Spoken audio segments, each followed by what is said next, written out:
current cannot be used by a transformer. So you need to use current which is continually changing direction and hence changing the magnetic field around the primary coil. So you have to use AC for that, so it must be DC that can't be used. Draw a diagram of a simple transformer, label the various parts of the transformer. Now what they would be looking for there is some kind of coil of wire here and a coil of wire here. If you wanted to draw a box there, and this is going to represent your iron core, they would definitely be looking for that. And then if you want to draw the number of turns, so we'll make this a small number of turns.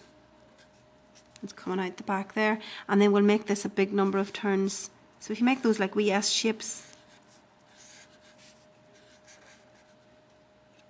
that's coming out the back there.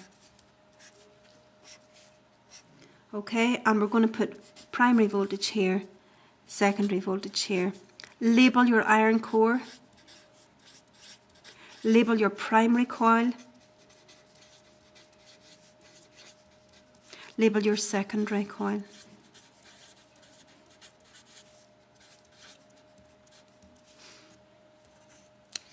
And I think I would also put on there NP for number of turns in the primary and NS for the secondary. So make sure you always draw the core and the coils of wire. That's 4 marks worth, which is a good bit and easy enough marks to get. Describe one practical situation where transformer is used, and you could either describe a step-up transformer or step-down. So it's used, a step-up transformer is used at power station.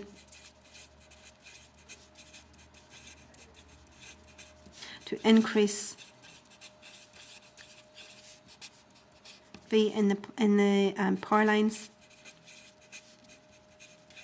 Or you could describe a step down, and it's used to decrease V to a suitable level for use in the home.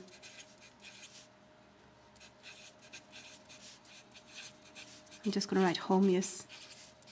Now most of the transformers that we use are probably step down transformers. In our mobile phones, for example, the wee transformer we put into the wall and switch on to charge up our phone would have a step down transformer, and it would be stepping down 240 volts, which is our home supply, down to something like 5.7 volts, which is the voltage that the battery needs to be charged at. Why is a transformer used in the example you have given?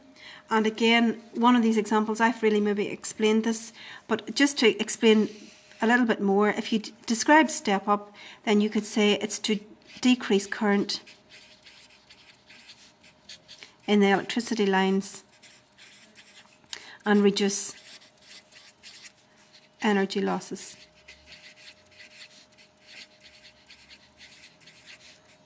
In the lines.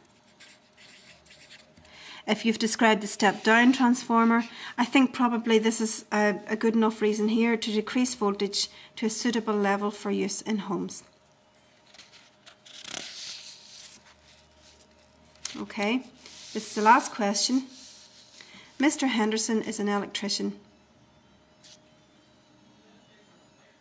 So we had a question about Mrs. Henderson a minute ago, now we've got Mr. Henderson. Mr. Henderson is an electrician.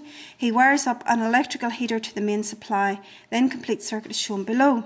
It says complete the circuit diagram by inserting its symbols shown above in the correct place. Now, the first thing that you need there in the correct place is a fuse, and the fuse goes in here. So the fuse always comes first. And that's essential that your fuse is in here. Switch here, and then in the neutral wire, which is this end, between your heater and the main supply. So this part here is the neutral wire. And this is the reason why we've put the switch and the live in the positions that they're in. Both of those, and the fuse, in the positions they're in, both of those have to be in the live wire. And the reason is, if you come along and touched that wire, well, at least the switch is off or the fuse might have blown and you're safe enough. But if you put your switch into the neutral wire and you come along and touch the live wire, no matter whether the neutral wire is on or off, or no matter, whether the switch is on or off, you could still get a very severe shock there if you touch that live wire and there's no switch in it. So at least when the switch is off here, there's no way you can get a shock. Or if the fuse is blown here, there's no way you can get a shock. If you have your switch over here, you're in trouble because, okay, the switch might be open, but you could still come along, touch that wire and still get a shock. There's another thing as well here, and that the fuse always comes before the switch. And the reason the fuse always comes before the switch is that you have to be able to switch on and off the live over here. If the switch was before the fuse, when the fuse blows, the switch could still be live and dangerous to touch. So if you had your fuse over here, you have really disconnected this part of the circuit over here, your fuse, if the fuse had blown. But if you have still your switch here, this part of the wire is still live up to there. And so then you're in big trouble if you touched it along here somewhere. So we're going to write this down. There's one of two answers you could have had here. You have to have your switch in the live wire if in neutral. You could still touch live wire and get a shock, even if the switch was open. So maybe I'll just draw that out here. So if you had your mains like that, fuse, and your heater here, but your switch was here in the neutral wire, you come along here, your switch is open, you think, oh well, that's off. But if you touch over here, that's live, and you could get a very severe shock. Now the second answer that would have been acceptable here was if you had got your, so I'm going to put a big X through that, that's wrong. If you had got your switch and fuse the wrong way round there. So if I just draw a wee circuit like that then, so if I put my switch first and my fuse second and heater in the right place, your fuse could be blown and you think you're right, my heater's not working. That would be fine, but you could still come along here and touch your live wire in this position and the switch closed. Even though it's not working, the switch could still be closed. You touch your live wire here, you've got a shock, or even here and you've also got a shock. So if the switch was placed before the fuse, then when the fuse blows,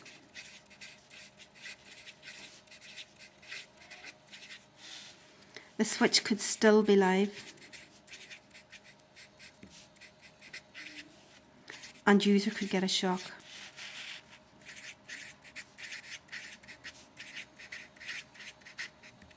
Okay, so to get 2 marks here, if you explained about the switch being open, that you could still get a shock by touching the live wire, there's your 2 marks. And here then, if you suggested about the switch before the fuse blows, the switch is still live, you would get your 2 marks. So that is unacceptable as well. So it comes in the order switch, from the main supply, the order is that you have a fuse, then a switch, and then your appliance, and it's connected between the live and the neutral wire.